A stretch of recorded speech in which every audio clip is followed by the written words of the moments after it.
Next chapter अभी हम इसमें स्टार्ट कर रहे हैं, वेव ऑप्टिक्स। वेव ऑप्टिक्स में we will be assuming that light travels in the form of waves, waves के फॉर्म में ट्रैवल करती है। और अभी हम लोग मालूम है कि light is a electromagnetic wave, electromagnetic wave है और वेव के फॉर्म में ये ट्रैवल करती है। And the phenomena which we can explain on the basis of wave theory are reflection, refraction, diffraction, interference and polarization। तो ये सारे अभी हम लोग किसके बेसिस पर, वेव थ्योरी के बेसिस पर एक्सप्लेन करने वाले हैं। अभी तक हम लोगों ने पढ़ा है ज्योमेट्रिकल ऑप्टिक्स पढ़ा है, ज्योमेट्रिकल ऑप्टिक्स या रे ऑप्टिक्स। और रे ऑप्टिक्स में हम लोगों ने ये अज्यूम किया था कि light travels in the form of straight lines, light straight line के फॉर्म में ट्रैवल करती है।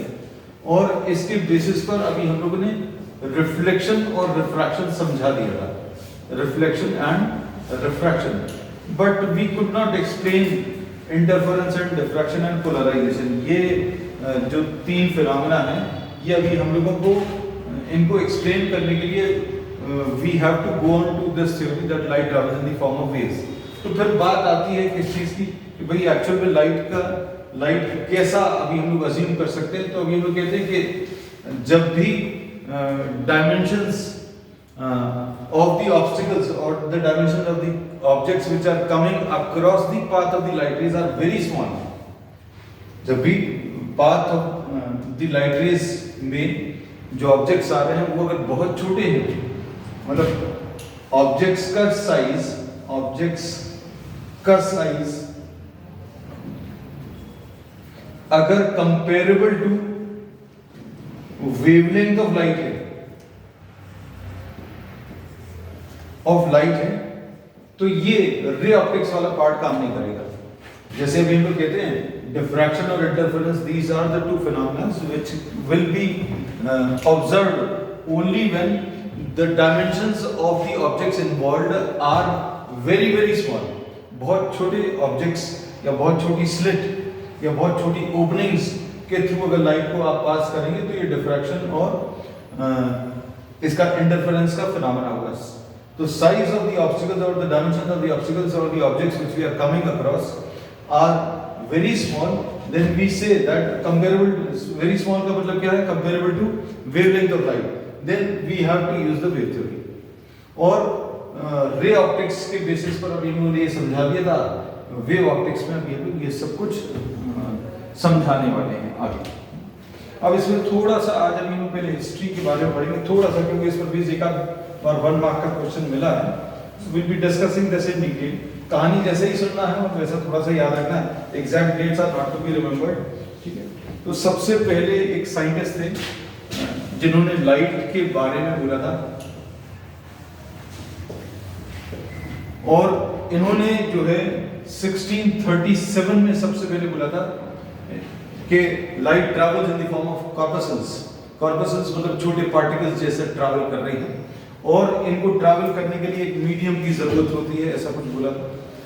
लेकिन ये कुछ समय ही ये वाली थ्योरी चल पाई, क्योंकि कॉर्पसल्स के फॉर्म में ट्रैवल नहीं करती, ये बाद में प्रूव हो गया। क्योंकि इसमें मेजर एक डिफेक्ट ये था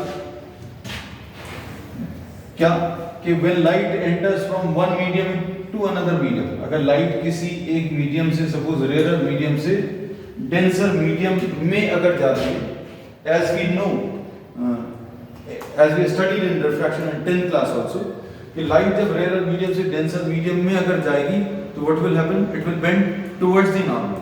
तो इस थ्योरी ने ये बोला था, इस थ्योरी में जो मेजर ड्रॉबैक था कि when light enters from first to second and bends towards the normal, और अगर ये नॉर्मल की तरफ अगर बेंड हो रही है तो speed of light in the second medium should be greater than speed of light in the first medium।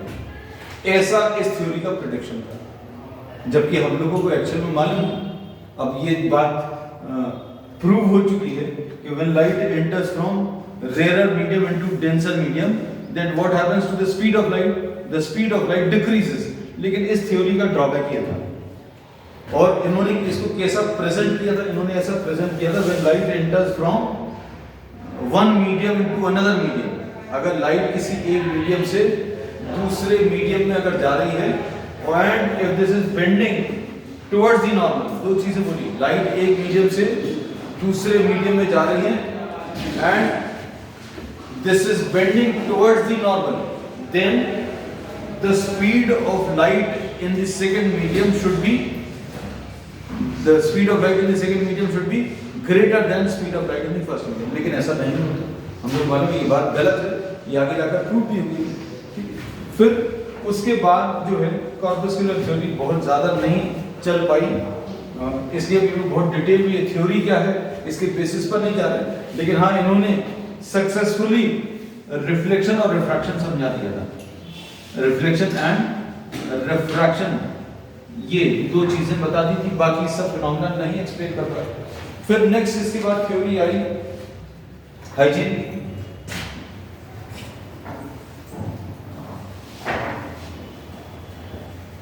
Wave theory,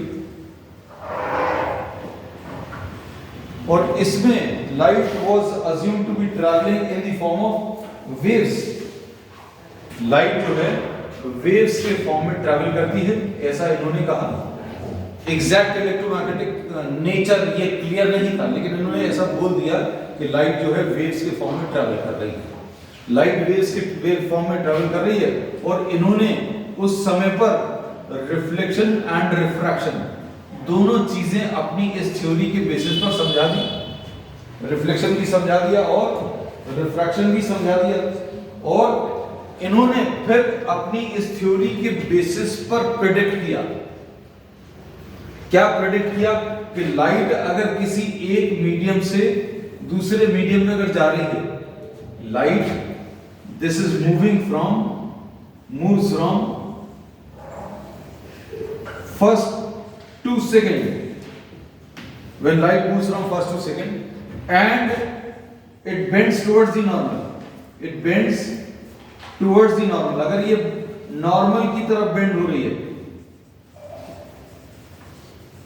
then the scientists predicted that the speed of the light in the second medium would be smaller.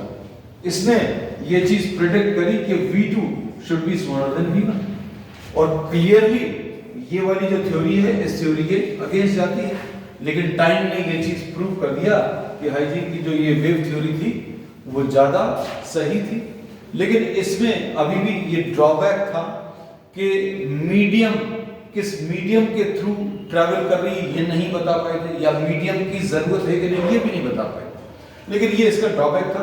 But he was able to successfully explain that the reflection and refraction, ये दोनों phenomena अच्छे से इसने समझा दिए थे।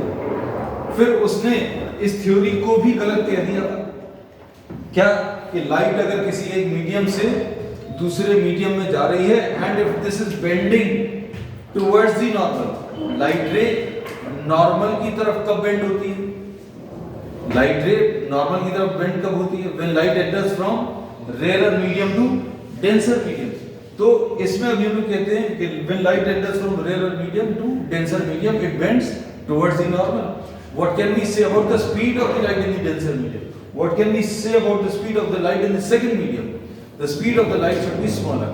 तो ये इन्होंने प्रेडिक्ट कर दिया था, और ये कॉर्पस्कुलर थ्योरी में, कॉर्पस्कुलर वाली थ्योरी में ये चीज बिल्कुल उल्टी इन्होंने बताई थी। ठीक, फिर अब इसके बाद एक और साइंटिस्ट थे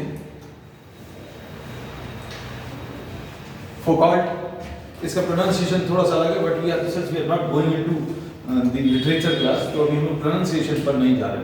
इसमें इन्होंने एक्चुअल में इस फैक्ट को वेरीफाई कर दिया था, क्या कि स्पीड ऑफ लाइट जो है डेंसर मीडियम में जाने पर क्या होगा, डिक्रीज हो जाएगी। और इन्होंने ये दिखा दिया था, क्या चीज दिखाई थी, इन्होंने एयर में स्पीड ऑफ लाइट मेजर करी और speed of light in water measure करी, and He confirmed the fact that speed of light in air is greater than the speed of light in water. ठीक, अब इसके बाद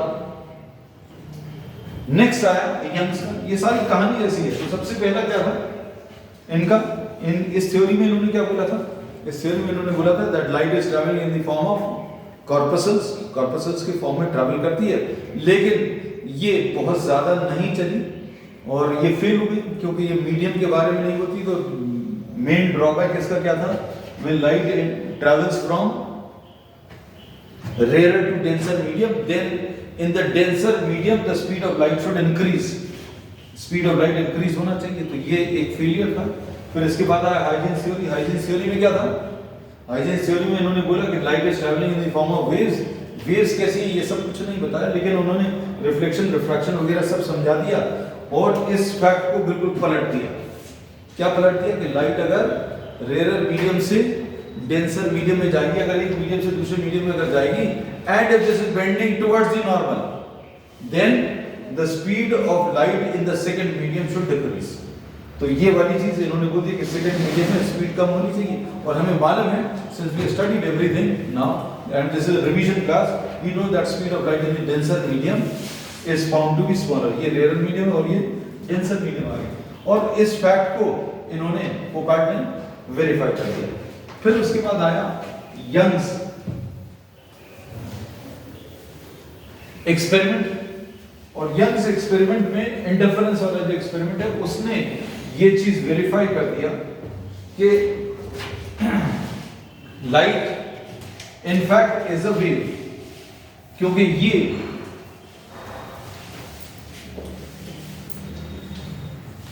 इसने ये चीज वेरीफाई कर दी। क्या वेरीफाई कर दी कि लाइट जो है वो किसके फॉर्म में, वो वेव्स के फॉर्म में ही ट्रैवल करती है।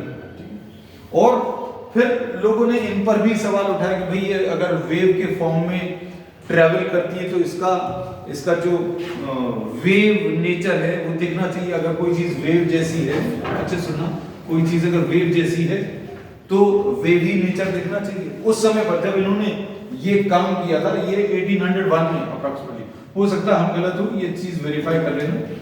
तो वेव जैसी अगर कोई चीज ट्रैवल कर रही है या लाइट अगर वेव के फॉर्म में ट्रैवल कर रही है तो इसका वेवी नेचर दिखना चाहिए, लेकिन ऐसा नहीं दिखता। अभी हम लोग कहीं पर लाइट के चलते समय क्या वेव जैसा दिखता है? वेव जैसा कब दिखता है? पानी के सरफेस पर अगर आप पत्थर ड्रॉप करेंगे तो क्या होगा, वेव जनरेट होती है। क्या वैसा कुछ लाइट के ट्रैवल करने में दिखता? नहीं दिखता। तो फिर बाद में इसका एक्सप्लेनेशन दिया गया कि भाई इसमें जो वेवलेंथ है, वेवलेंथ ऑफ द लाइट है that is very small. Visible light की वेवलेंथ इज वेरी स्मॉल।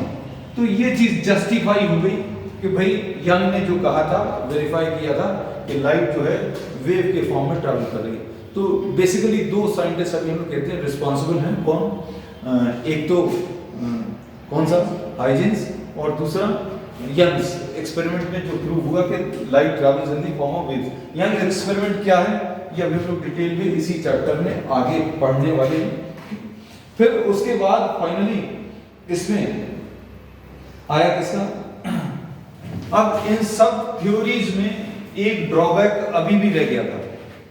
ये सारी चीजों में मेन कहानी तो अभी शुरू की, क्या कि वेव को ट्रैवल करने के लिए किसकी, मीडियम की जरूरत है।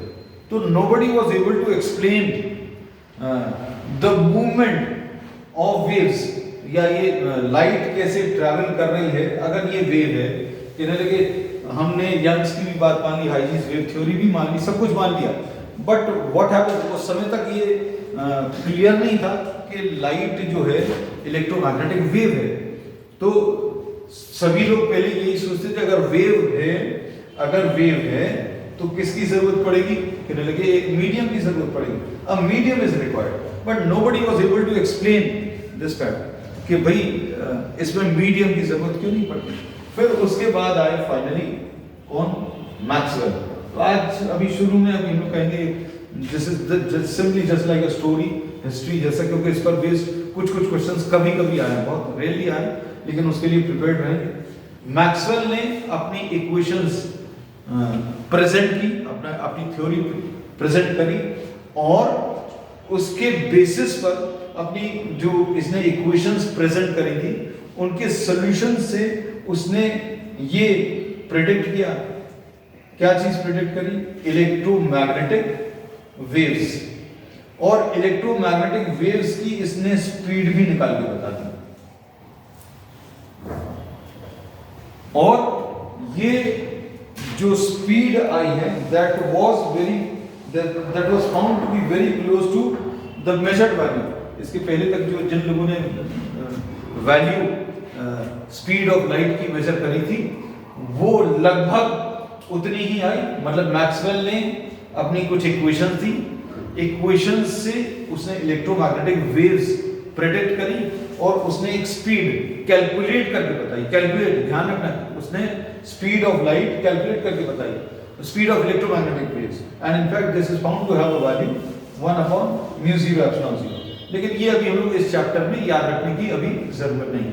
तो इसने स्पीड ऑफ लाइट प्रेडिक्ट कर दी या speed of electromagnetic waves predict कर दी। और ये जो speed of electromagnetic waves predict करी that was very nearly equal to what? The speed of light। speed of light जितनी अभी तक मेजर हुई थी लगभग उसी के बराबर आई। उसके बाद फाइनली ये कंक्लूड हुआ, क्या कंक्लूड हुआ कि लाइट क्या है? Nothing else but a electromagnetic wave.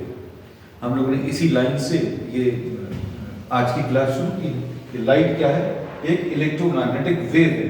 हम लोगों ने तो सिंपल सी एक लाइन बोली, लेकिन ये कहानी कहां से 1600 से स्टार्ट होके फाइनली मैक्सवेल्स की इक्वेशंस तक आके इतने सारे सालों में, इतनी सेंचुरीज में ये जाकर प्रूव हुआ है ना। तो पहला डिस्कार्टिस का क्या था? डिस्कार्टिस का क्या था? Light travels in the form of corpuscles. Drawback क्या था? उसने क्या बोला था, क्या प्रेडिक्ट किया था? Light in the speed of light in the denser medium should be greater. ठीक है। फिर उसके बाद कौन सी थ्योरी आई? नेक्स्ट उसके बाद साथ में नोट करते जाना, थोड़ा लिखते भी जाना। दूसरी कौन सी आई? Huygens principal. उसने क्या बोला कि light is travelling in the form of waves. और उसमें फिर उसने क्या चीज बता दिया था? रिफ्लेक्शन, रिफ्रैक्शन वगैरह सब समझा दिया। किस मीडियम में ट्रैवल करेगी ये नहीं बताया। और उसने ये फैक्ट भी पलट दिया क्या कि speed of light in the denser medium should be greater. ये उसने बोल दिया कि कॉर्पस्कुलर थ्योरी में गलत है। उसने क्या बोल दिया कि speed of light in the denser medium should be smaller. फिर उसके बाद कौन सी आई? यंग्स एक्सपेरिमेंट आया। यंग्स एक्सपेरिमेंट में फाइनली वेरीफाई हुआ, एंड यंग्स एक्सपेरिमेंट में इंटरफेरेंस फिनोमेना ये वेरीफाई हुआ कि लाइट जो है this is indeed a wave के फॉर्म में ट्रैवल करती है, लेकिन मीडियम की जरूरत है। मीडियम क्यों नहीं लगता? ये मैक्सवेल ने बताया। मैक्सवेल ने कुछ अपनी इक्वेशन दी थी, उन इक्वेशंस को सॉल्व करके उसने इलेक्ट्रोमैग्नेटिक वेव्स प्रेडिक्ट कर दी और उनकी स्पीड निकाल दी। और ये स्पीड जो है किसके बराबर आई? Measured value of speed of light के बराबर आई। बात समझ आ गई? तो ये पूरी कहानी है। अब इसमें अभी हम लोग ये कहते हैं कि इलेक्ट्रोमैग्नेटिक वेव को ट्रैवल करने में किसी मीडियम की जरूरत नहीं पड़ती। No medium is required. No medium is required to propagate a electromagnetic wave. तो कहने लगे कैसे आता है? तो ये सिंपल सा है इलेक्ट्रोमैग्नेटिक वेव्स में कि a time and space varying electric field, एक ऐसी इलेक्ट्रिक फील्ड जो समय के साथ बदल रही है, वो एक मैग्नेटिक फील्ड जनरेट करती है। क्या बोला कि बात समझ आए? एक टाइम वेरिंग इलेक्ट्रिक फील्ड क्या जनरेट करती है? एक मैग्नेटिक फील्ड। और ये मैग्नेटिक फील्ड भी समय के साथ बदल जाएगी। तो time varying electric field generates a time varying magnetic field, and this time varying magnetic field in turn generates time varying electric field. तो किसने? इलेक्ट्रिक फील्ड ने किसको जनरेट किया? मैग्नेटिक फील्ड को जनरेट किया। और मैग्नेटिक फील्ड ने किसको जनरेट किया? Electric field. तो दोनों एक दूसरे को जनरेट करती हुई आगे बढ़ जाएंगे, and no medium will be required. तो फाइनली ये चीज पता चल गई कि लाइट जो है एक इलेक्ट्रोमैग्नेटिक वेव है, और इसको ट्रैवल करने के लिए किसी मीडियम की जरूरत नहीं है। Is this clear? और स्पीड ऑफ इलेक्ट्रोमैग्नेटिक वेव ये मैक्सवेल ने निकाली दी थी, और अभी हम लोगों ने बताया this is found to have a value 3 × 10⁸ metres per second. और ये वेवलेंथ ऑफ लाइट बहुत ज्यादा छोटी है, इसलिए हम लोग बोलते हैं कि इसका वेव नेचर हम लोग निगलेक्ट कर सकते हैं। कहां पर निगलेक्ट कर सकते हैं? जब नॉर्मल डेली लाइफ फिनोमेना हम लोग देख रहे हैं अपने आसपास, तो वेव नेचर को निगलेक्ट कर सकते हैं, क्योंकि in our daily life we see obstacles और objects which are very large. The objects which we are coming across in our daily lives have dimensions which are very large as compared to what the wavelength of light. तो ray optics, अब ये चीज याद रखना, main fact, ray optics कब काम करेगा? Ray optics कब काम करेगा? when we are neglecting the wave nature। और वेव नेचर कब निगलेक्ट कर सकते हैं? बेसिकली दो फिनोमेना, रिफ्लेक्शन एंड रिफ्रैक्शन। और ये क्यों कर सकते हैं? Because the objects which we come across during these phenomena are having a dimensions which are very large as compared to wavelength। और इसमें अभी हम ये अज्यूम कर लेंगे कि लाइट जो है किसके फॉर्म में ट्रेवल कर रही है, कहने लगी रे के फॉर्म में, इसलिए इसको क्या रे ऑप्टिक्स या ज्योमेट्रिकल ऑप्टिक्स भी बोलते हैं। ठीक है, फिर वेव ऑप्टिक्स कब आएगा? वेव ऑप्टिक्स का याद रखना, वेव ऑप्टिक्स का यूज कब करना है? तो ये हम कह सकते हैं ये मैक्रोस्कोपिक चीज है, ये माइक्रोस्कोपिक है। इसमें वेव ऑप्टिक्स अभी हम लोग कब यूज करेंगे? When the size of the obstacles which we come across are having dimensions which are very very small as compare to wavelength. और वेरी स्मॉल तो नहीं, in fact we can say the size of the obstacles is. तो wave optics कब use करना है? when the size of the obstacles is comparable to the wavelength of light। मतलब obstacles का size या ऑब्जेक्ट्स का साइज कैसा रहना चाहिए? कहने लगे बहुत छोटा रहना चाहिए। तब अभी हम लोग क्या यूज करेंगे? वेव ऑप्टिक्स का यूज करेंगे। और कहने लगे क्या रे ऑप्टिक्स वाले फिनोमेना में वेव ऑप्टिक्स यूज कर सकते हैं? क्या रे ऑप्टिक्स वाले फिनोमेना जो अभी हम समझा पाए रे ऑप्टिक्स के बेसिस पर, can we use wave optics? Yes, you can use wave optics to explain reflection.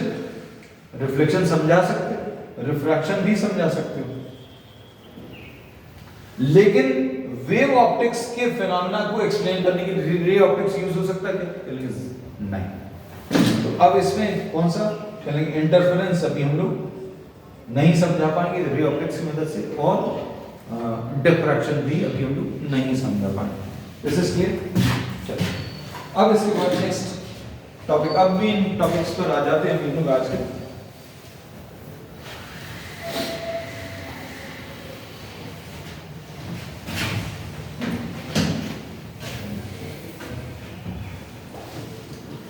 Wave front.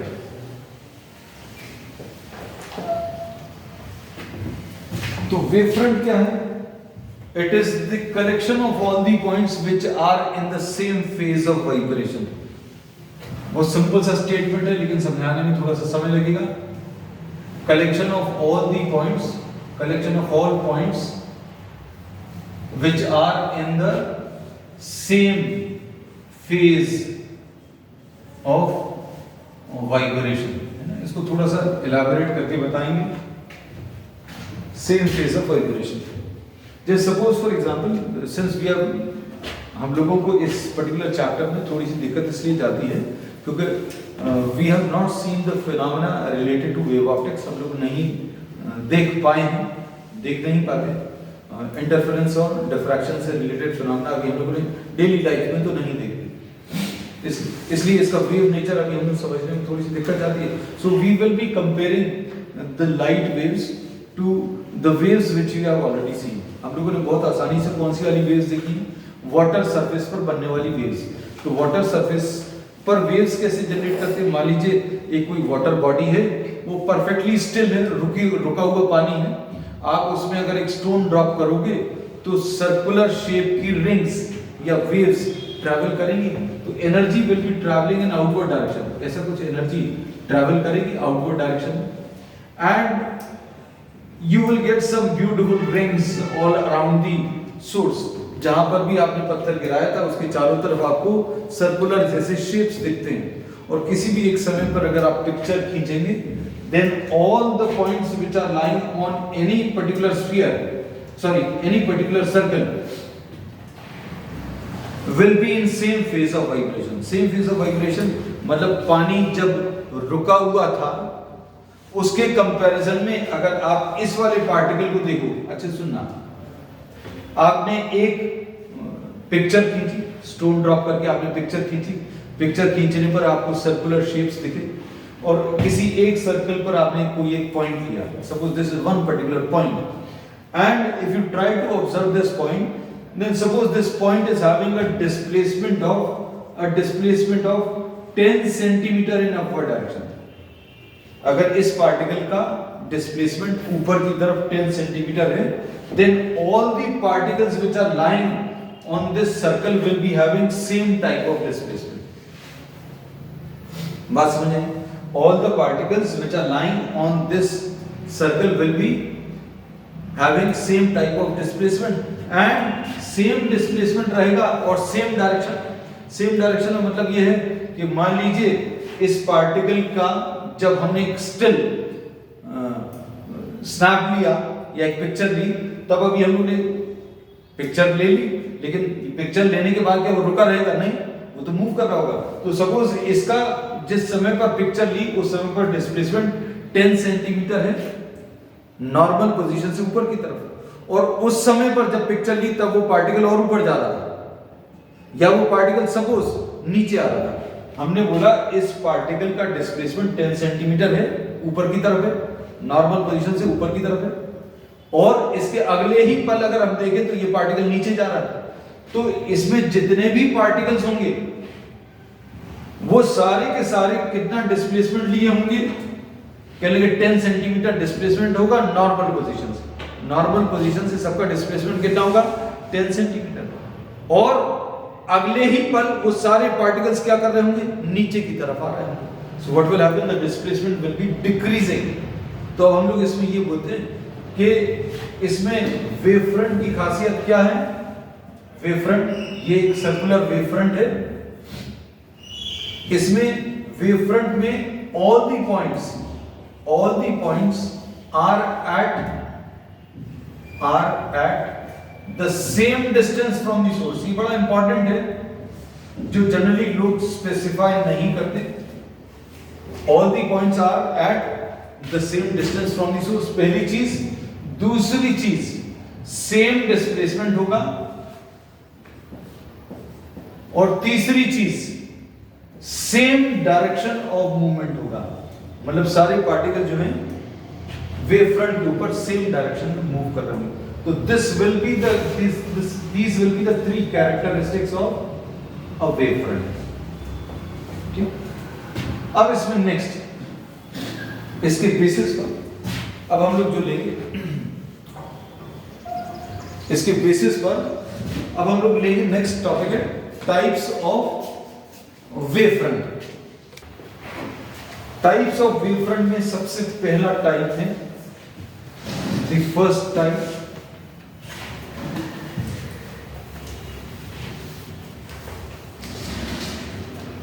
Spherical wave front. Example जो अभी हम लोगों ने लिया था वो किसका था? वाटर सरफेस की वेव्स का था। अब वाटर सरफेस की वेव्स में ये सोर्स ऑफ डिस्टरबेंस है, और इसमें वेव्स जो हैं आउटवर्ड डायरेक्शन में ट्रैवल कर रही हैं। So energy will be travelling in this direction, और ये सर्कुलर शेप के क्या है? वेव फ्रंट है। So we say that energy travels perpendicular to the direction of wave front. तो वेव फ्रंट जैसा भी आप बनाओगे उसके परपेंडिकुलर डायरेक्शन में क्या एनर्जी ट्रैवल करती है। तो ये अभी हम लोग ने एग्जांपल किसका लिया था, वाटर वेव्स का। वाटर वेव्स जो है 2 डायमेंशनल है, लेकिन लाइट का source this will be sending out waves in 3D, मतलब हर पॉसिबल डायरेक्शन में लाइट की वेव्स ट्रैवल करेंगी और इससे जो शेप बनेगा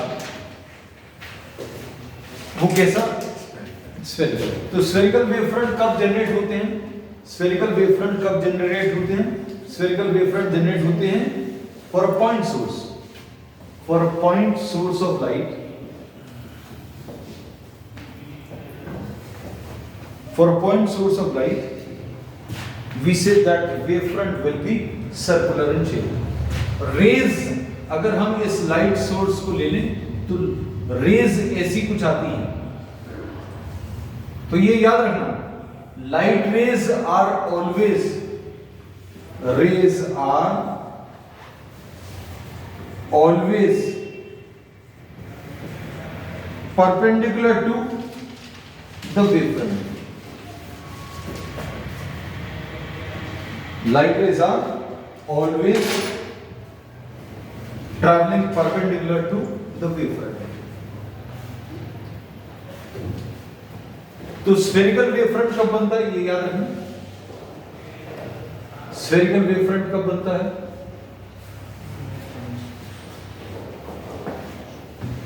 when the source of waves is 3 dimensional, मतलब ये waves 3 dimensional भेज रहा है, मतलब हर एक डायरेक्शन में लाइट रेज या लाइट वेव्स ट्रैवल कर रही हैं, तो जो वेव फ्रंट आएगा वो कैसा, स्फेरिकल शेप का है.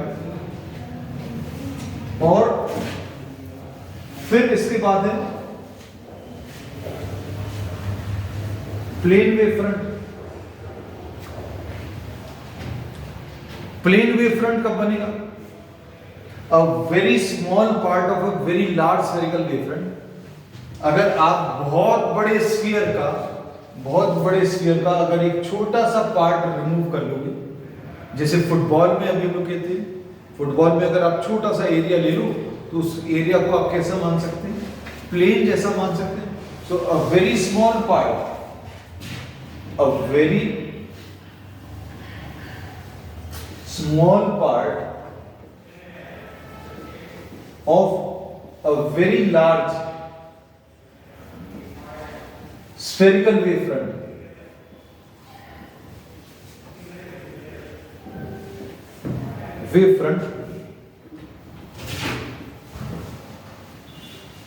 is a what, plane wavefront.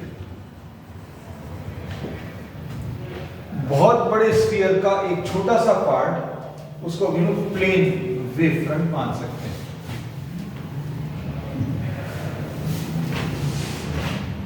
फिर एक और है जो अब हम लोग यूज नहीं करते, जस्ट फॉर नॉलेज से, सिलिंड्रिकल वेवफ्रंट. वेवफ्रंट का सिंपल सा मतलब वेव का फ्रंट, मतलब बाहर की तरफ अगर वेव्स ट्रैवल कर रही हैं तो आगे का जो हिस्सा है दैट इज द वेवफ्रंट. बस अभी हम लोग ने इसकी डेफिनेशन ले ली है, क्या, that collection of all the points which are in the same phase of vibration. अब cylindrical wavefront कब बनता है, when you are having a linear source. Linear source अगर होगा, then this will be a combination of many point sources, और ये ऐसे कुछ waves भेजेगा सारी possible directions में, and this will be the wavefront.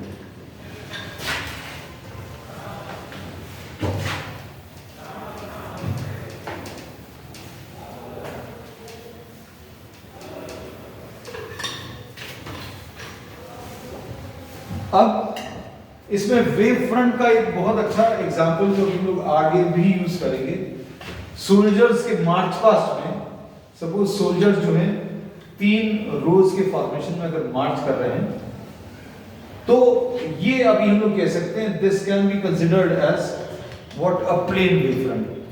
इसमें भी आप वो पिक्चर वाला एक एग्जाम्पल जो अभी हमने वाटर वेव्स का लिया था, किसी भी एक समय पर अगर आप पिक्चर ले लें मार्च पास करते हुए सोल्जर्स की, जो परफेक्ट सिंक्रोनाइजेशन में मार्च कर रहे हैं, तो किसी एक स्टेज पर मान लीजिए इस वाले कॉर्नर का सोल्जर, ये अभी हम इसलिए बता रहे हैं क्योंकि ये सोल्जर्स वाला एग्जांपल हम आगे के टॉपिक्स में यूज करने वाले हैं।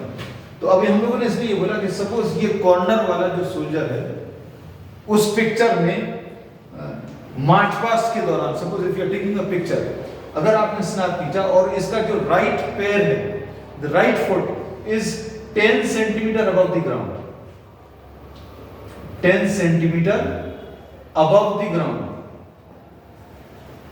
तो क्या बोल सकते हैं, जितने भी सोल्जर्स होंगे उन सभी का राइट लेग उसी पिक्चर में will be lying at a distance of what 10 centimetre above the ground. समझ आ गया? तो अभी हम लोगों ने बोला सेम टाइप ऑफ डिस्प्लेसमेंट और सेम डायरेक्शन। मान लो उसके अगले पल में उनका जो राइट लेग है वो 10 सेंटीमीटर पर जो था वो नीचे की तरफ आ रहा है, तो डिस्प्लेसमेंट क्या हो जाएगा 9 सेंटीमीटर। तो मतलब अभी हम लोग बोलेंगे सभी का डायरेक्शन कैसा रहेगा, डायरेक्शन सभी का सेम रहेगा। तो same displacement, same direction. Light के लिए एक चीज और ऐड हो जाती है, क्या, same distance from the source.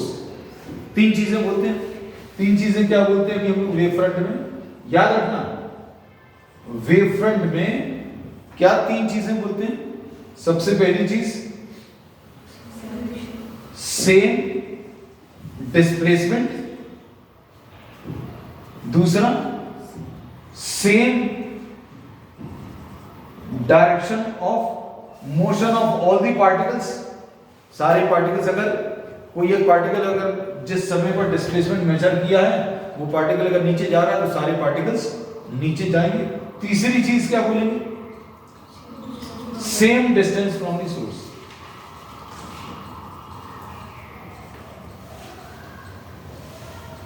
ठीक है, अब इन वेव फ्रंट्स का अभी हम लोग यूज करने वाले हैं। रब कर दे, नोट करते जाना सब साथ में।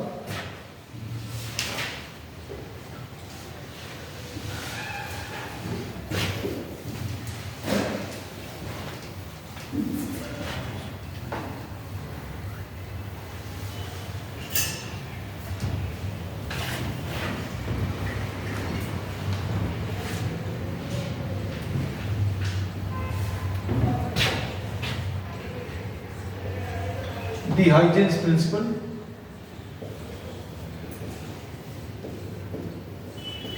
ये एक याद रखना, दिस इज ज्योमेट्रिकल प्रिंसिपल। ये एक ज्योमेट्रिकल प्रिंसिपल है जो कि हम लोग किस में यूज कर रहे हैं, वेव ऑप्टिक्स में यूज कर रहे हैं। एंड इसका यूज क्या है, this is used to find the new position of the wavefront.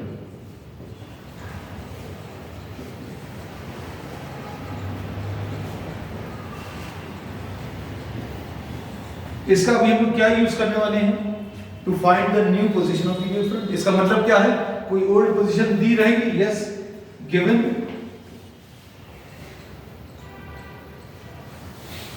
The position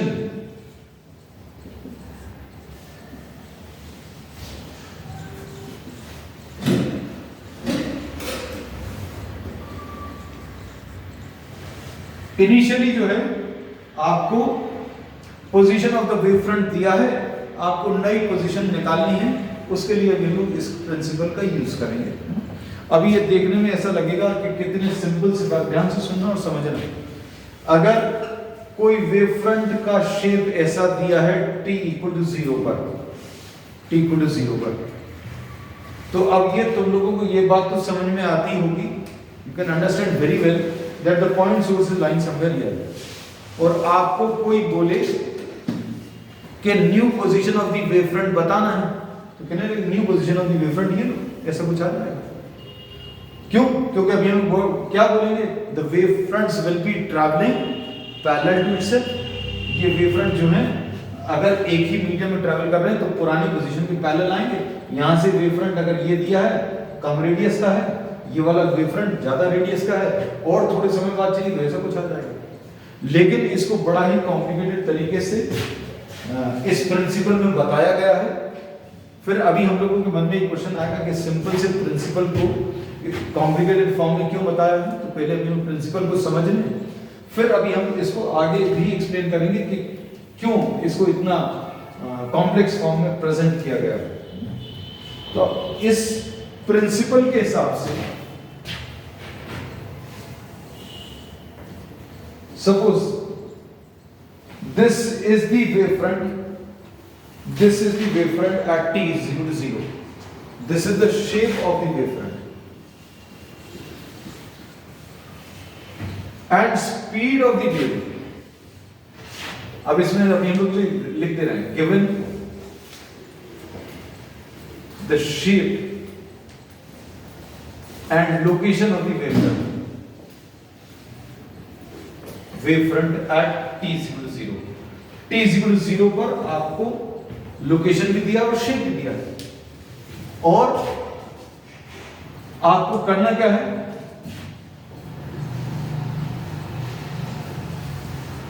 after t seconds find new position of the wave front. नई पोजीशन क्या होगी वो बताना।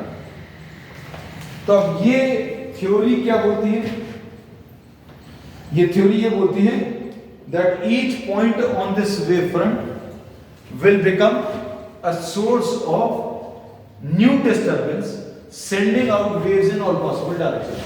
तो यहां पर ये जो wave front है इसके ऊपर हर point क्या बन जाएगा, एक नया point source बन जाएगा। एक नया point source बन जाएगा मतलब इससे waves निकलेंगी, कहने कहां ट्रेवल करेंगी, कहने लगे हर possible direction में ट्रेवल करेंगी। कहने लगे कितनी स्पीड से ट्रैवल करेंगे, जितना स्पीड ऑफ द वेव है।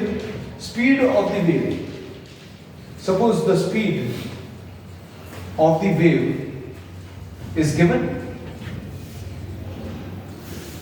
Suppose v metres per second. तो अब इसके ऊपर हर पॉइंट जो है क्या बन जाएगा, हर पॉइंट बन जाएगा क्या, source of new disturbance sending out waves in all possible directions. अब पहली चीज तो इसने ये बोली कि all the points on the given wave front will become a source of new disturbance sending out waves in all possible direction. तो इसका जो सेकेंडरी वेवलेट्स आएंगी उनका स्फेरिकल वेव फ्रंट ऐसा कुछ आएगा। अब ये अगर पॉइंट सोर्स है तो इसका वेव फ्रंट, ये सेकेंडरी वेव्स है तो ये सेकेंडरी वेवलेट्स का जो वेव फ्रंट आएगा वो स्फेरिकल शेप का आएगा। तो t सेकंड्स में, अच्छे सुनना, अगर कोई वेव v मीटर्स पर सेकंड से चल रही है तो इन t सेकंड्स डिस्टेंस ट्रैवल्ड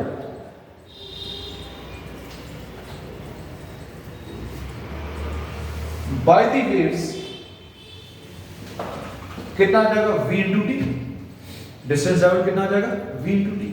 अब इधर पर इसने कहा है तुमने कि इसके ऊपर बहुत सारे पॉइंट्स सिलेक्ट कर लिया हम लोगों ने और इन सारे पॉइंट्स को सेंटर लेकर और v इंटू टी रेडियस लेकर, with these points as the centre and v into T as the radius, draw secondary wave fronts. Secondary wave fronts या सेकेंडरी वेवलेट्स अवेलेबल ड्रॉ कर लिए।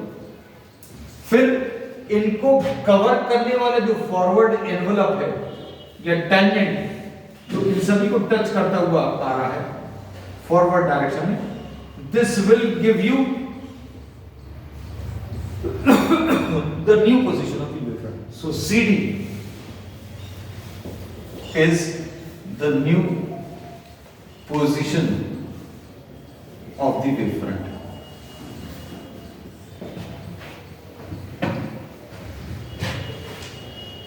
Could have this.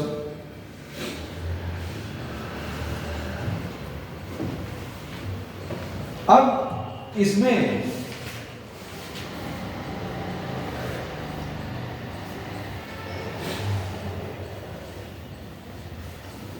सभी लोग फिर question तो करते हैं, कभी किसी ने कोई थ्योरी अगर रखी तो क्वेश्चन इसमें ये आया कि भैया अगर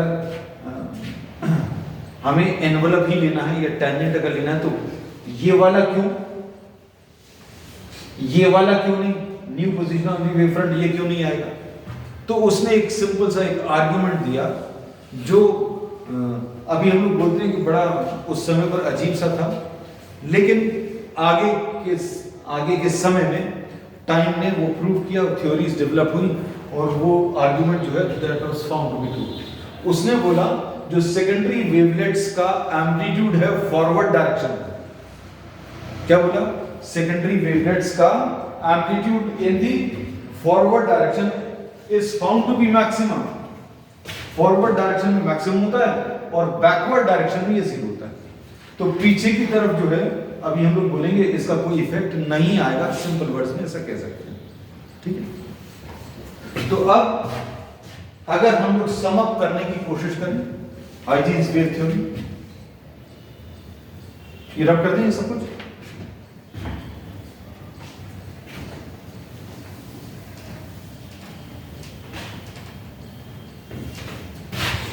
हाइजीन्स वेव थ्योरी क्या बोलेंगे? Hygiene wave theory states that all the points on the given wavefront will become a source of new disturbance, sending out waves in all possible directions. तो आपने ये दिया हुआ वेवफ्रंट है, इसके ऊपर सारे पॉइंट्स नया सोर्स बन जाएंगे, पहला पॉइंट। दूसरा पॉइंट क्या है? आप कुछ पॉइंट्स को सेंटर लेकर और v इंटू टी क्या रेडियस लेकर आप बहुत सारे स्फीयर्स ड्रॉ कर लो, हम लोगों ने ड्रॉ कर दिए। फिर इनको कवर करने वाला जो फॉरवर्ड एनवेलप है that will give you the new position of the wave front after t seconds. Is this clear? अब इसके बेसिस पर अब हम लोग कुछ थ्योरी लेंगे। We'll now try to use this Huygens principle.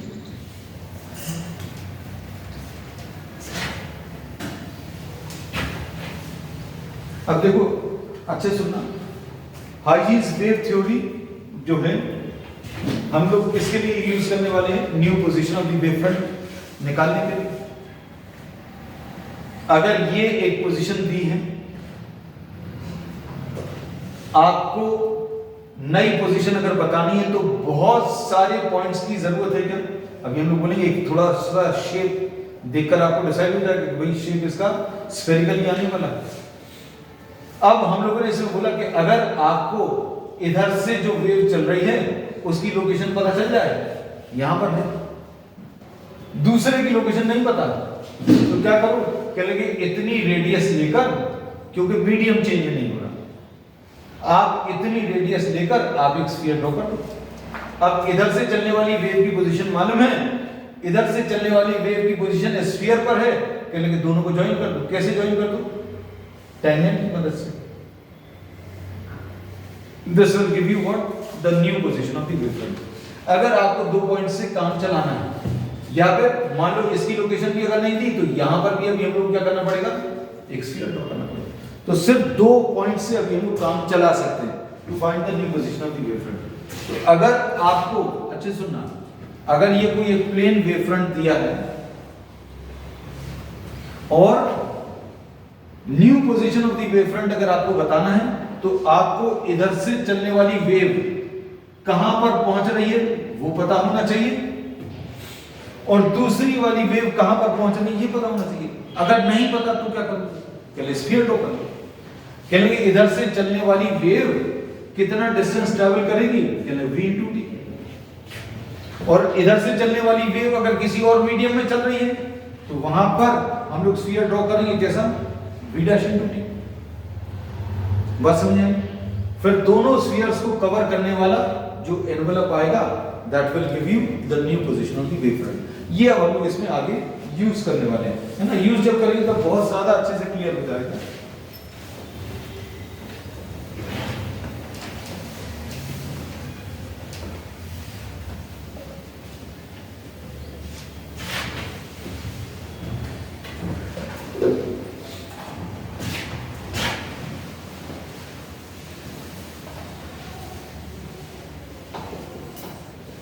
Refraction of light. Next इसके बाद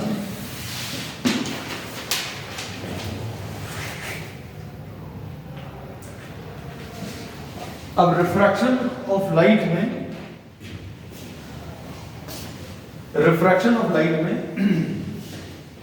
हम लोगों को दो मीडियम्स की जरूरत पड़ेगी.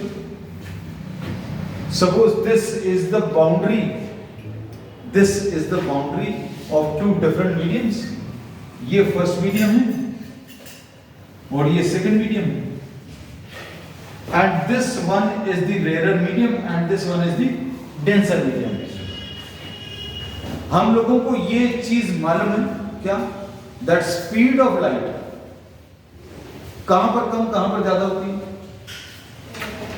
Speed of light in the rare medium is greater than the speed of light in the denser medium. So we say that speed of light in the rarer medium is greater than speed of light in the denser medium. So we say that V1 is greater than V2. यहां पर speed of light कैसी है, ज्यादा है. यहां पर speed of light कैसी है, कम है. अब रिफ्रैक्शन कैसे होगा ये अब हम लोग को देखना. सपोज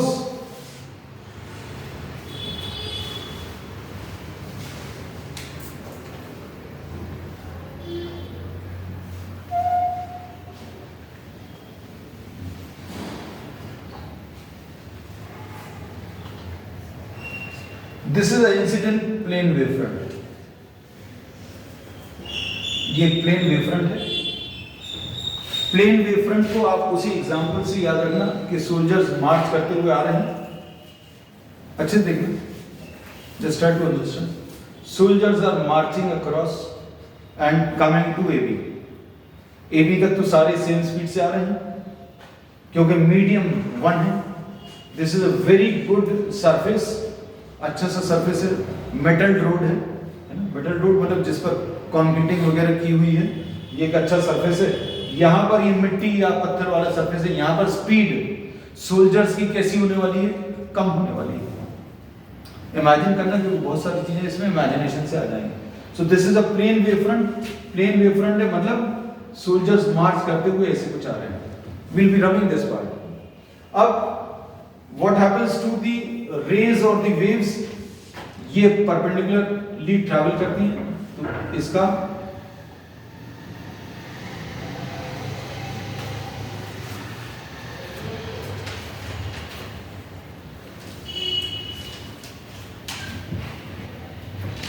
ये अब हम लोगों ने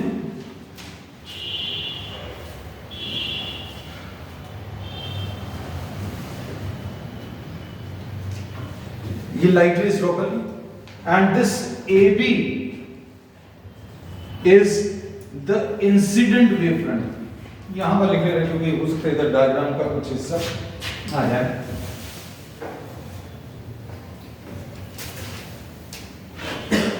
AB is the incident wavefront. AB एक incident wavefront है.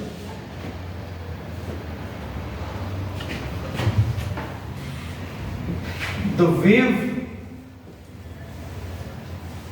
from B reaches C in T seconds. यहां से जो वेव चली है वो C तक पहुंचने में कितना समय ले लिया, T seconds. Distance traveled BC will be equal to what? BC कितना आ जाएगा, V1 into T. अब सोल्जर्स की मार्च पास्ट की बात कर रहे थे हम लोग, है ना.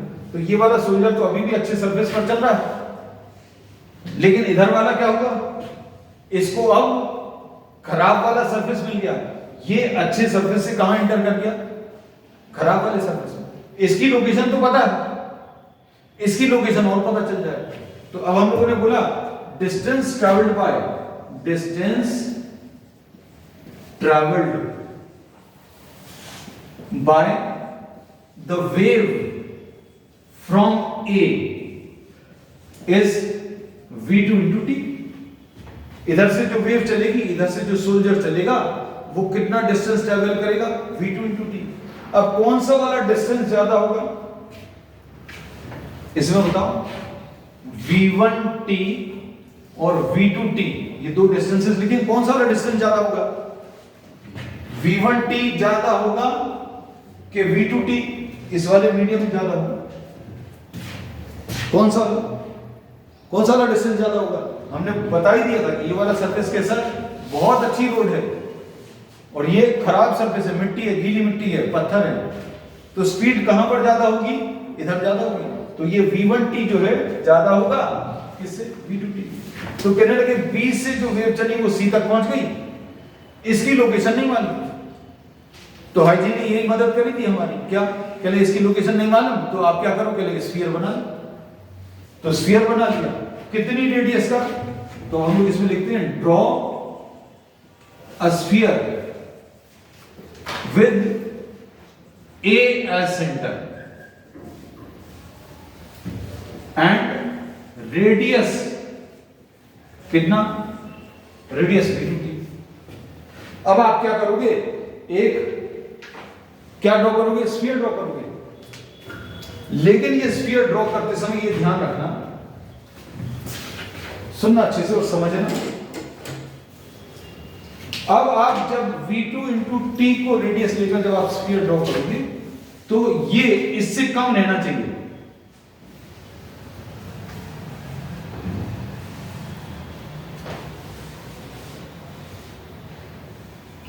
ये हम लोगों ने ड्रॉ कर लिया with A as center and radius V2t we are drawing a sphere। अब सुनना, B से जो वेव चली वो C तक पहुंच गई, क्योंकि ये अभी भी अच्छे सरफेस में चल रही है। सोल्जर, B से चलने वाला सोल्जर अभी कहां? C तक पहुंच गया।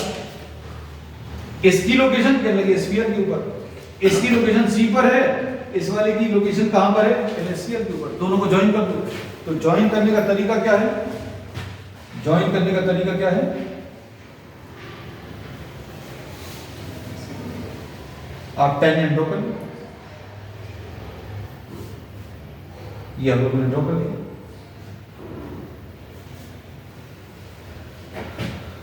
And this CD will be the refracted wavefront।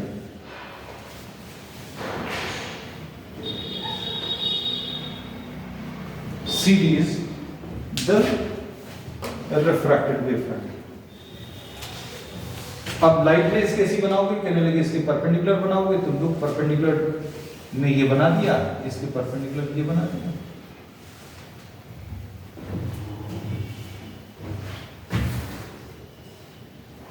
ठीक।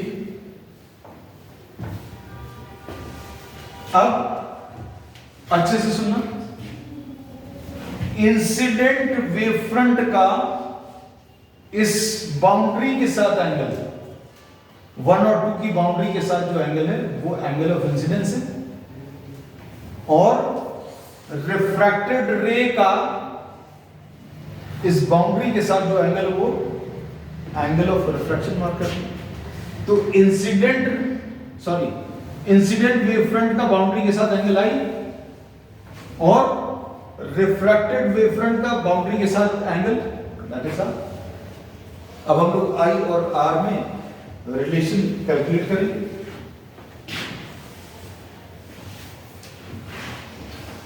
साइन I कैलकुलेट करो, कितना आएगा?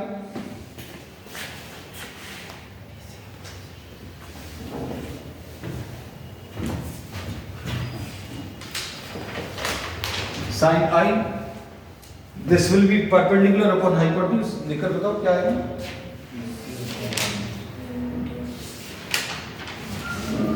परपेंडिकुलर क्या है? BC अपॉन हाइपोटेन्यूज क्या है? AC।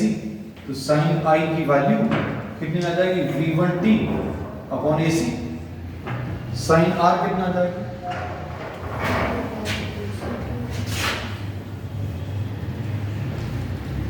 साइन R क्या आ जाएगा बताओ बेटा? हम इधर लिखते रहे ना, याद रहे।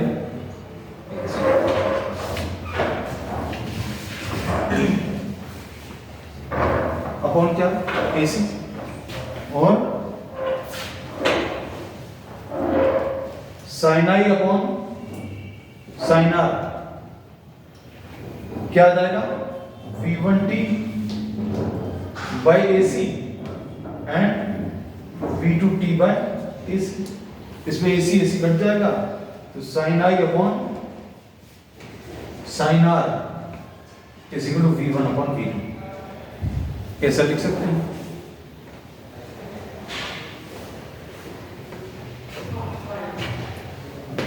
फिर इसके बाद अब sine i V is equal to n lambda frequency,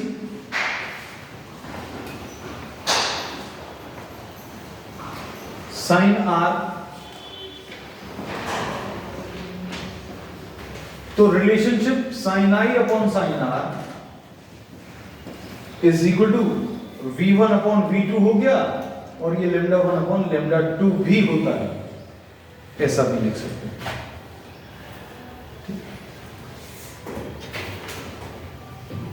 फिर sine I upon sine are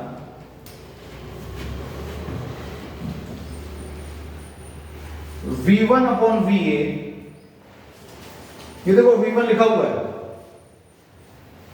और नीचे ये V2 अपॉन VA, ऐसा लग रहा है कैसा, जैसे अभी हमने डिनोमिनेटर में क्या किया है, VA का ऊपर नीचे मल्टीप्लिकेशन कर दिया। नहीं, इसको ऐसे ले लेते हैं ऊपर से,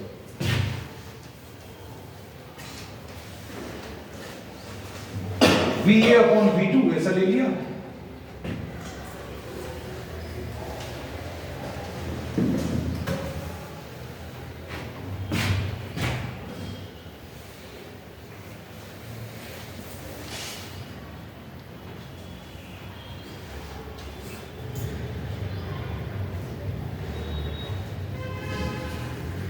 हम लोगों ने ऊपर और नीचे किसका मल्टीप्लिकेशन कर दिया, VA।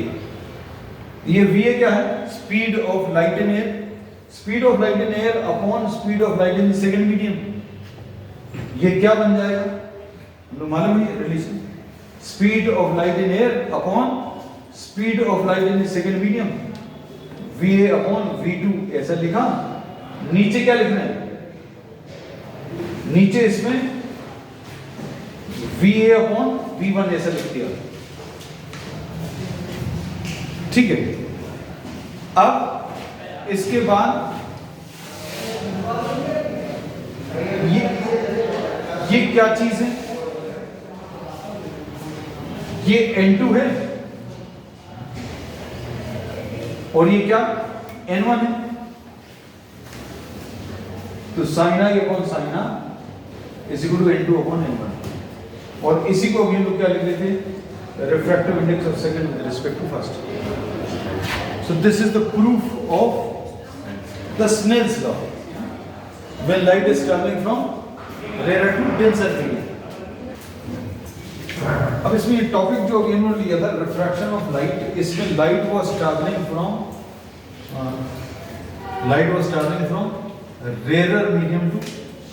rarer medium to denser medium। अब नेक्स्ट टॉपिक जो अभी हम लोग लेने वाले हैं, light travelling from denser to rare. उसमें से डायग्राम दिया, लेकिन बोर्ड्स में, सीबीएसई बोर्ड्स में वो आ चुका है, light travelling from denser to rare. Proof उसका बिल्कुल एग्जैक्टली आइडेंटिकल रहेगा, so will not be rubbing this part. ये बिल्कुल वैसे ही नॉमेनक्लेचर के बिल्कुल वैसे ही नहीं, सिर्फ डायग्राम भर थोड़ा सा एक्सप्लेन करने वाले हैं, और प्रूफ भी थोड़ा सा एक बार बता देंगे। अब इसका डायग्राम बहुत अच्छे से बने, ध्यान से सुनना।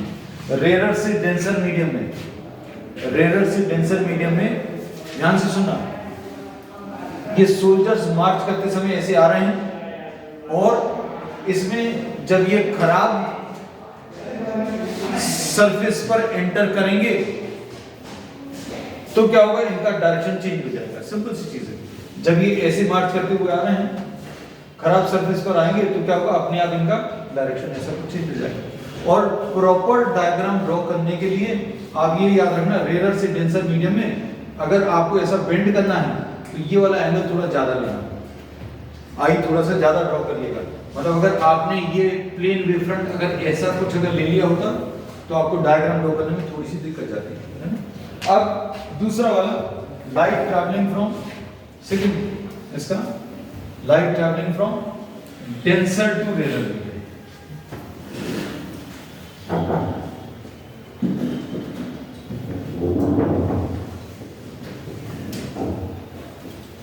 Light travelling from denser medium to rare medium, साथ में ही कर लेना इसको। This is the boundary of the two surfaces. इसमें ये फर्स्ट सरफेस है, ये सेकंड सरफेस है। स्पीड ऑफ लाइट, ये डेंसर मीडियम है, ये रेयर मीडियम है, तो स्पीड कहां पर ज्यादा होगी? Speed is always greater in rare medium. Rare medium में स्पीड ज्यादा है, मतलब क्या बोलेंगे? V2 is greater than V1। V2 is greater than V1, मतलब क्या लिख सकते हैं? V1 is smaller than V2, ऐसे लिख सकते हैं। तो इसका हम लोग यूज करेंगे और दोनों तरफ t से मल्टीप्लाई करेंगे तो डिस्टेंस आ जाएगा। If we multiply both the sides by the time से अगर मल्टीप्लाई करेंगे तो डिस्टेंस मिलेगा, और क्या मिलेगा? v1 into t is smaller than what? v2। अब suppose this is the incident wave,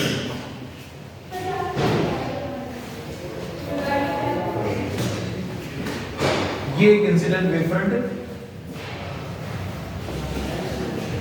इस incident wavefront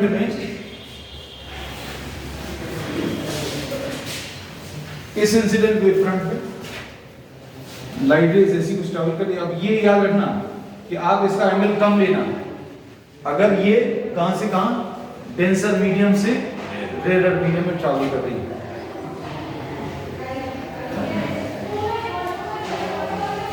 This is the wave।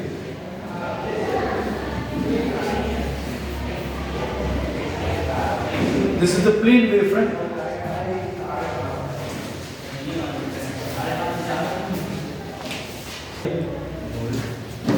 AB is suppose the incident wavefront। AB incident wavefront है।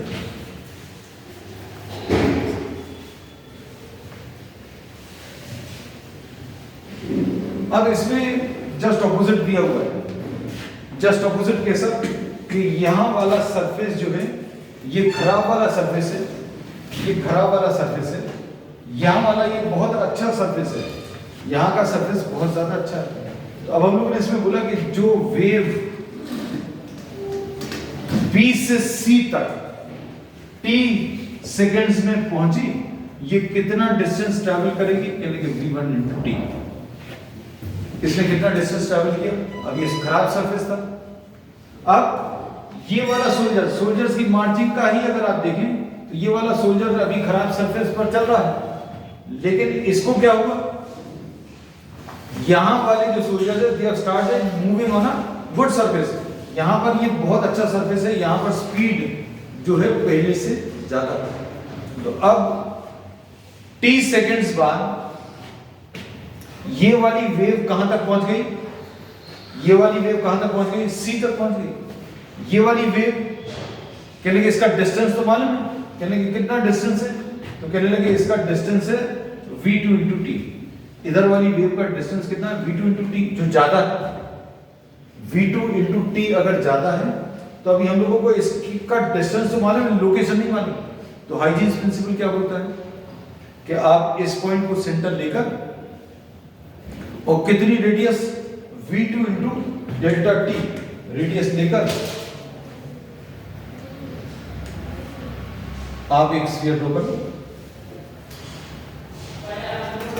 अब ये सारी चीजें इमेजिन करना। B से चलने वाली वेव कहां? C तक पहुंची। B से चलने वाली वेव C तक पहुंची।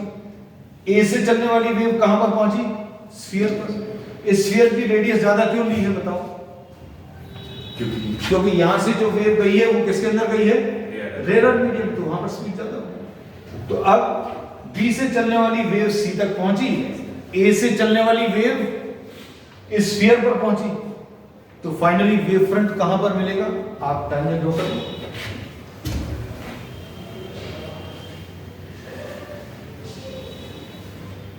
So this CD is the refracted wavefront. CD refracted wavefront है, इसके ऊपर ये परपेंडिकुलर ड्रॉ कर लो।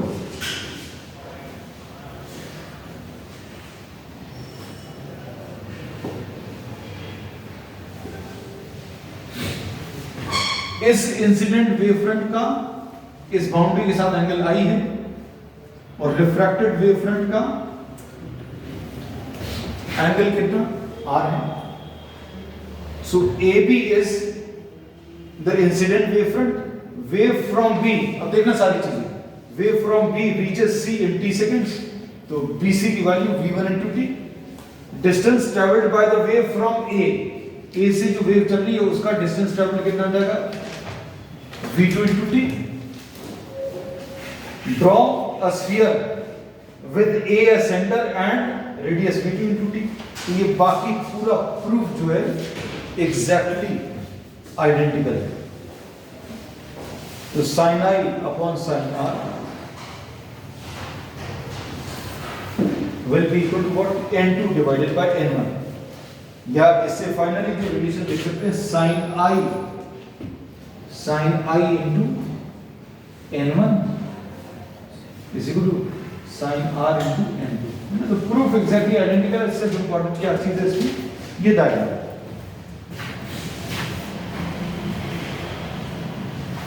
कर लो अब इसको जल्दी से।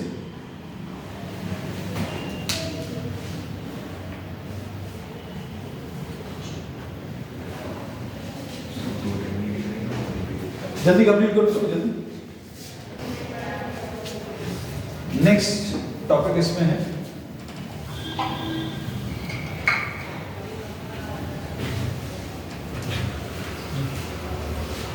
Reflection of light.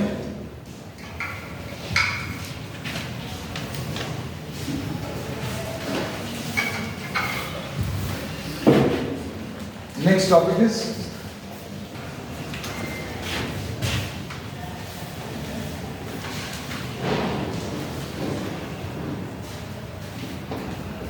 Reflection of light. अब रिफ्लेक्शन ऑफ लाइट में you will not be having a transparent medium। अब ट्रांसपेरेंट मीडियम नहीं, अभी ट्रांसपेरेंट मीडियम नहीं है, मतलब यहां पर ये समझ लो कि light can not enter from this medium to this medium, मतलब किसी एक मीडियम से दूसरे मीडियम में नहीं जा रही। So this is a plane mirror. Light यहां पर स्ट्राइक करेगी और इसी से रिफ्लेक्ट होकर इसी मीडियम में वापस चली जाएगी। अब suppose this is the incident wavefront,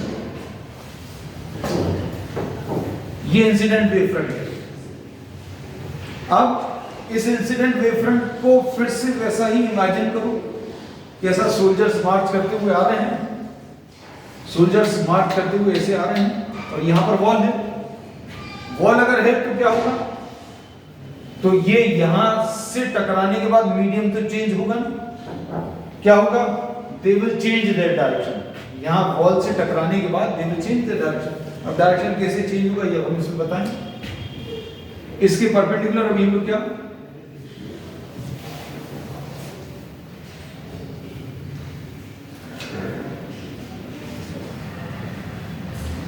light rays ले ली। अब AB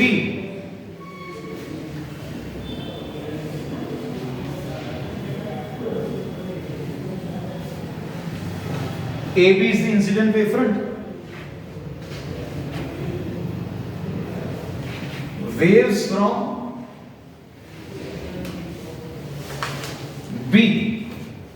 from B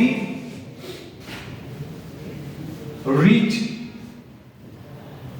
point C in T seconds, तो बीसी कितना आ जाएगा? बीसी कितना आ जाएगा? v into T. बीसी की वैल्यू कितनी? v इंटू टी आ जाएगा। अब इधर से अच्छे सुनना, ये जो सोल्जर्स मार्च करते हुए आ रहे थे, इसमें ये तो उसी मीडियम में चल रहा है, तो ये सीधा चलता जाएगा। बी वाले सोल्जर की लोकेशन तो पता चल गई, बी वाले वेव की लोकेशन पता चल गई, लेकिन इसकी लोकेशन, जिसकी लोकेशन नहीं मालूम, कहां पर? हाइजेंस प्रिंसिपल, मतलब क्या लोगे? एक स्फीयर लोगे, और वो स्फीयर का रेडियस कितना होगा? With a as centre and v into T as the radius. A को सेंटर लेकर और v into T as the radius draw a sphere. हम लोग एक स्फीयर ड्रॉ करेंगे, लगभग कितनी रेडियस?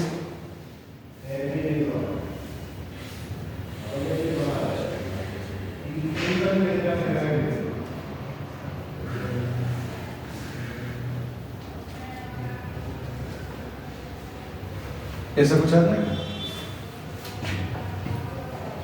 आप सुनना, आंसर देना। इसमें बी वाला जो वेव है कहां पहुंच गया? सी पे। बी वाली वेव सी पर पहुंच गई।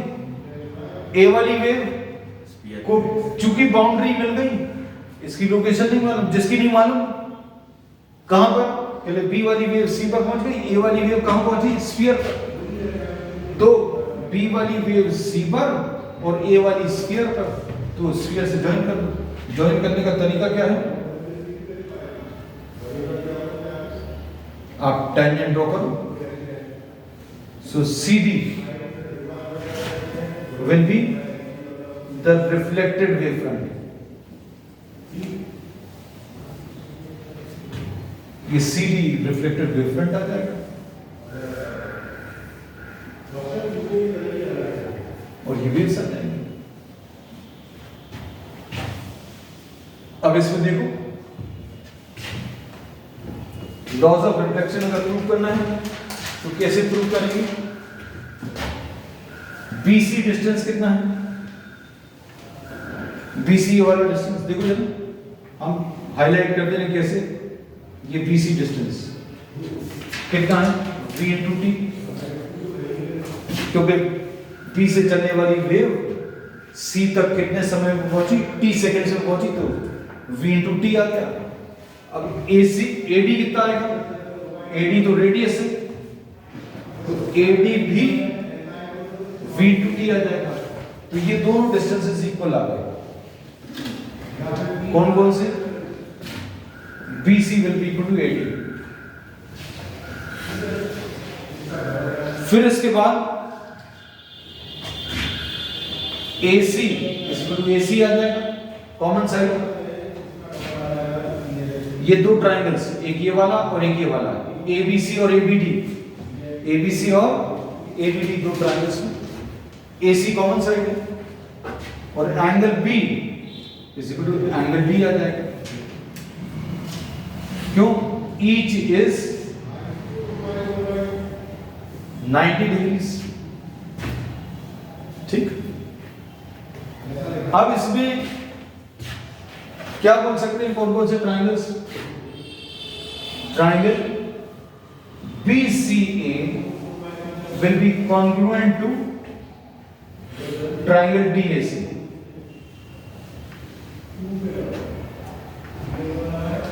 और इसके बेसिस पर क्या बोल सकते हैं? देखना ध्यान से, ये इंसिडेंट वेव फ्रंट का मिरर के साथ एंगल I, और ये रिफ्लेक्टेड वेव फ्रंट का मिरर के साथ ये वाला angle R। Incident wave front का मिरर के साथ एंगल I, और रिफ्लेक्टेड वेव फ्रंट का ये वाला एंगल कितना? R। ये दोनों एंगल्स कौन कौन से हैं? एंगल A और एंगल C। क्या एंगल A और एंगल C इक्वल है? Yes. So angle A is equal to angle C। इस ट्रायंगल में एंगल A यानी I, और इस वाले ट्राइंगल में एंगल C मतलब angle R, so I will be equal to R. This is what the law of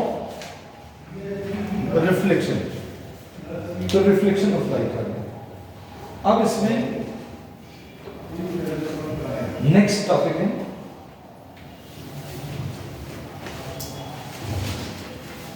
wave fronts का shape बनाने को आता है, जिससे बच्चों को बहुत ज़्यादा दिक्कत जाती है कि कोई वेव फ्रंट का शेप दिया हुआ है और आपको रिफ्लेक्टेड या रिफ्रैक्टेड वेव फ्रंट का शेप बनाना हो। तो इसमें कुछ सिंपल से प्रिंसिपल्स अभी हम यूज करेंगे। पहले कुछ प्रिंसिपल्स यूज करेंगे और उसके बाद कुछ हैक्स इसके बता देंगे। आपको बस फाइनल आंसर कैसे निकालना है वो आना चाहिए। What ultimately matters is this.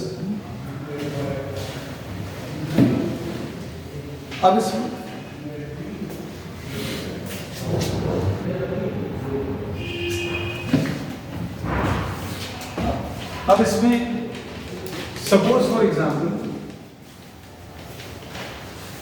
You are given a prism, एक प्रिज्म दिया है and a plane wavefront is incident on this prism. एक plane wavefront इसके ऊपर strike कर रहा है.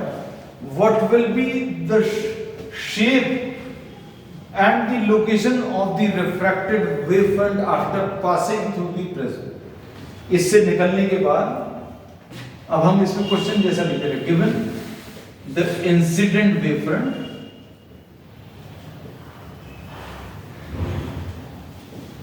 draw the refracted or the reflected, क्योंकि अभी हम बहुत सारे क्वेश्चन लेंगे।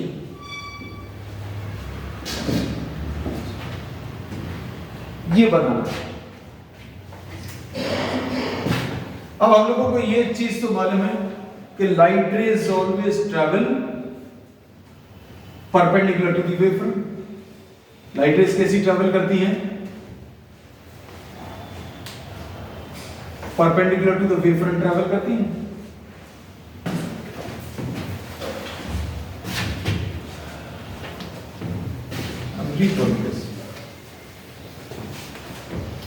Suppose you are given this prism and this is the incident wavefront. You have to draw the refracted wavefront. हम लोगों को ये मालूम है that light rays travel perpendicular to the wavefront. Light rays perpendicular to the wavefront travel करेंगे। अब ये जो wavefront है, अगर ये इसी के पैरेलल अगर बाहर निकल आएगा तो क्या होगा? ये तो गलत होगा। क्यों गलत होगा? क्योंकि अभी हम लोगों ने इसमें क्या बोला है कि ये wavefront का refracted wavefront अगर अभी हमें ड्रॉ करना है and if this is coming out parallel then this will be wrong. गलत क्यों होगा? इसमें सोचकर देखो। क्योंकि ये वाली जो लाइट रे है वो किसके थ्रू ट्रैवल कर रही है? ग्लास के थ्रू ट्रैवल कर रही है। और ये वाली लाइट रे कहां पर ट्रैवल कर रही है? एयर में ट्रैवल कर रही है। तो कौन सा वाला डिस्टेंस ज्यादा होगा?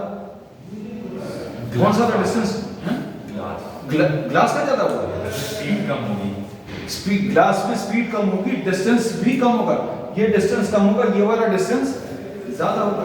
तो ये डिस्टेंस ज्यादा करने के लिए अभी हम लोग क्या बोलेंगे कि डिस्टेंस ज्यादा ट्रैवल करने के लिए this wavefront will emerge like this.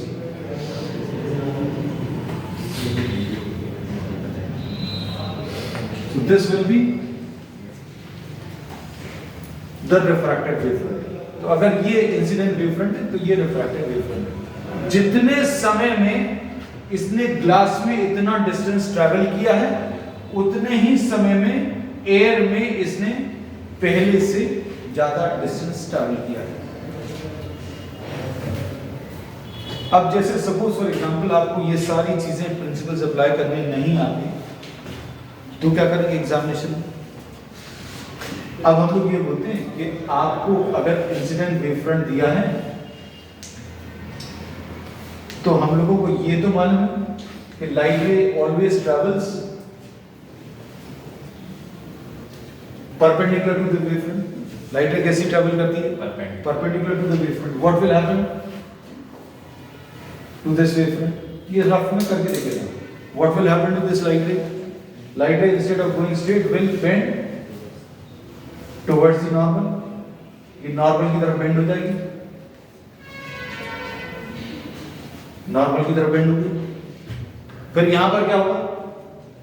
Light ray is moving from denser medium to rare medium, तो इसका क्या होगा बेटा? This will bend away from the normal. ऐसा कुछ बाहर निकलेगी, और ऐसी कुछ अगर बाहर निकलेगी तो रिफ्रैक्टेड वेव फ्रंट कैसा होता है? के लिए लाइट रे की परपेंडिकुलर। तो ये शेप रहेगा किसका? Refracted wave front. क्लियर? तो ये भी अभी हम लोग अप्लाई कर सकते हैं जस्ट टू ड्रॉ, क्योंकि आपको आंसर निकालना है। इंसिडेंट वेव फ्रंट दिया है और आपको क्या चीज निकालनी है? रिफ्रैक्टेड वेव फ्रंट निकालना है। You can draw the refracted wave front in this manner. अब इसको भी हम कई तरीके से अप्लाई करके बताते हैं।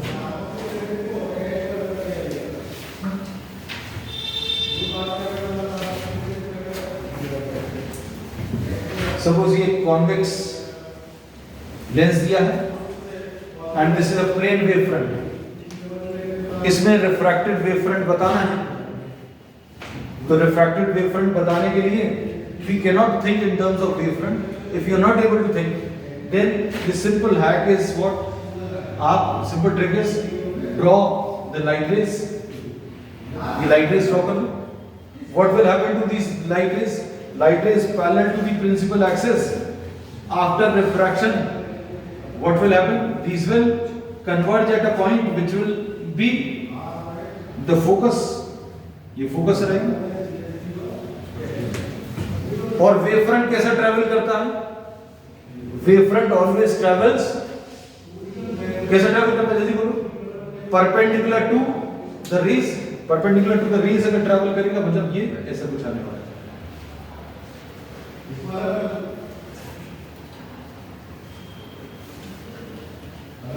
So this will be the shape of the wavefront, plane wavefront after passing through the convex lens.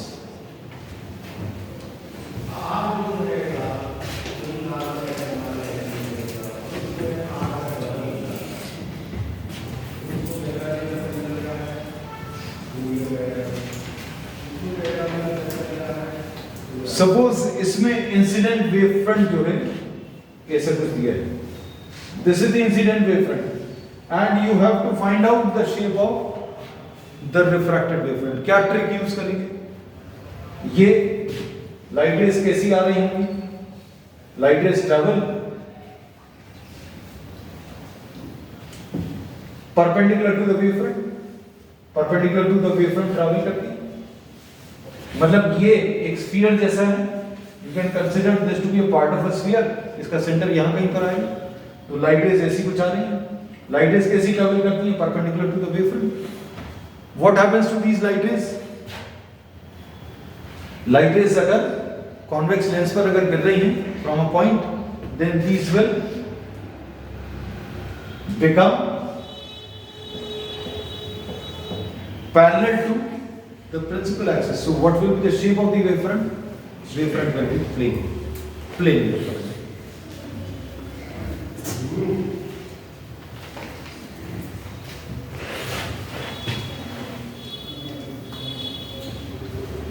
Concave lens के लिए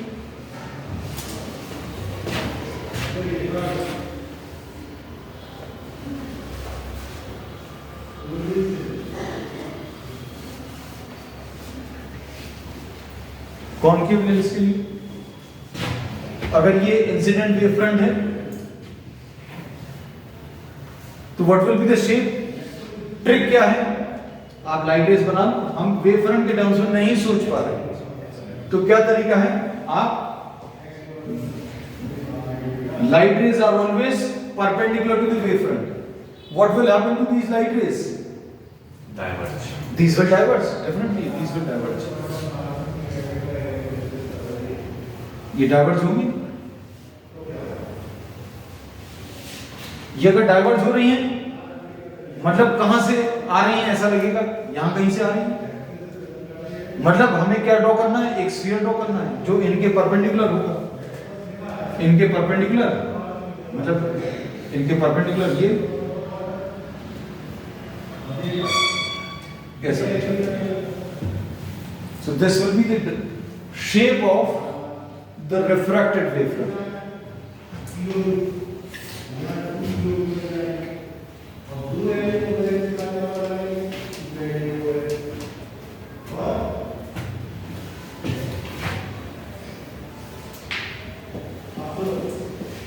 कॉनकेव मिरर में,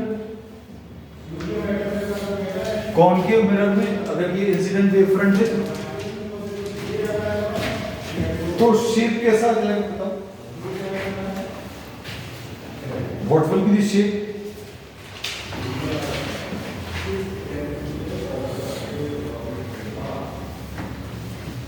हम लोगों को अगर डायरेक्शन निकालना है या शेप निकालना है तो आप क्या करोगे, इस वेव फ्रंट के परपेंडिकुलर लाइट रेज ड्रॉ करोगे। What will happen to the parallel light rays, parallel light rays का क्या होगा, these will meet at a point. अगर ये ऐसी कुछ बन रही है तो आपको एक स्फीयर ऐसा ड्रॉ करना पड़ेगा जिसका ये सेंटर है, और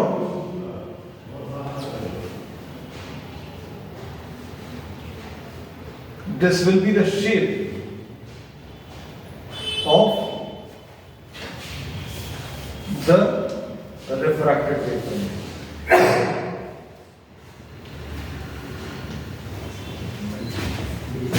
Is this clear?